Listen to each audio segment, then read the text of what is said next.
তো আপনারা ইতিমধ্যে জেনেছেন যে আমাদের আগামীকাল আমাদের বাংলাদেশ ক্রিকেট বোর্ডের পরিচালনা পরিষদের একটা সভা রয়েছে।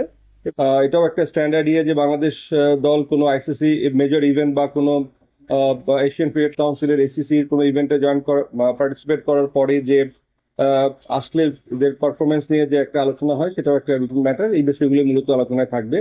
এর বাইরে কিছু ফিনান্সিয়াল ম্যাটার্স আছে। আমাদের কিছু গেম ডেভেলপমেন্ট এবং আমাদের যে গ্রাউন্ডস অ্যান্ড ফ্যাসিলিটিস ডিপার্টমেন্টের স্ট্রাকচার নিয়ে আমাদের আলোচনা হবে। মূলত এই বিষয়গুলোই আমাদের প্রাধান্য পাবে। ঠিকই বলেছেন, আমরা সম্প্রতি আমাদের একজন সম্মানিত পরিচালক উনি ইন্তেকাল করেছেন।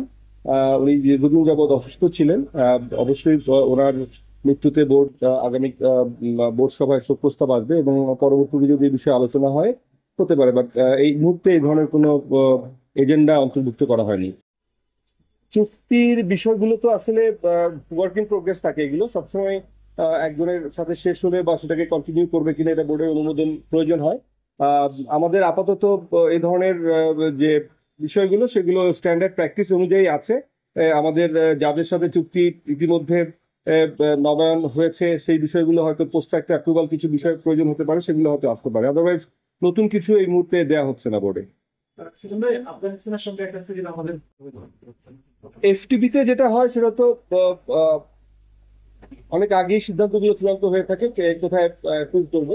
সেক্ষেত্রে আমাদের এফটিপি একটা কমিটমেন্ট ছিল আফগানিস্তানের সাথে, আমাদের 2 টেস্ট, 3 ODI অ্যান্ড 3 T20। এটা আমরা আফগানিস্তান ক্রিকেট বোর্ডের সাথে আলোচনা করে আমরা এটাকে আমরা এখন কাজ করছি।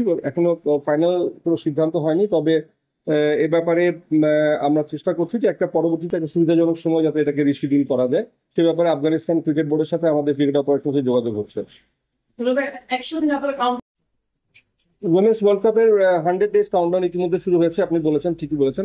এবং এই ব্যাপারে আমাদের যে অপারেশনাল টিম এবং আইসিসির ইভেন্টস তারা রেগুলার কাজ করছেন এবং খুব সম্ভবত খুব শীঘ্রই আইসিসির একটা টিম আমাদের বাংলাদেশ সফর করবেন। যেহেতু আপনারা জানেন যে একটা মেজর ইভেন্ট আইসিসির ইতিমধ্যে শেষ হলো, তো most of them are engaged ওই টুর্নামেন্টে তারা ব্যস্ত ছিলেন।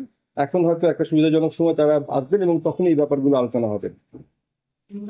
আমরা এক্স্যাক্টলি এই মুহূর্তে এটা আলোচনা পর্যায়ে আছে যেহেতু এবং চূড়ান্ত যেহেতু সিদ্ধান্ত হয়নি, আমরা মনে হয় এইভাবেই ডিসক্লোজ করি।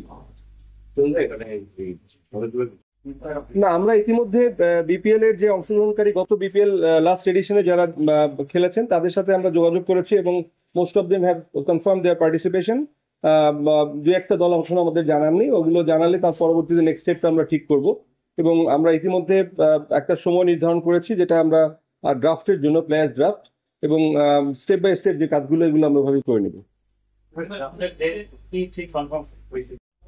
এটা তো আমরা এফটিপি যে আমাদের কমিটমেন্ট থাকে বা আইসিসি যে মেজর ইভেন্টে আমাদের যে কমিটমেন্ট থাকে তার সাথেই আমরা বেসিক্যালি এটাকে অ্যাডজাস্ট করে নিই এবং যদি কোনো ক্ষেত্রে কোনো ফাইন টিউনিং এর দরকার হয় সেটা আমরা করে নেব।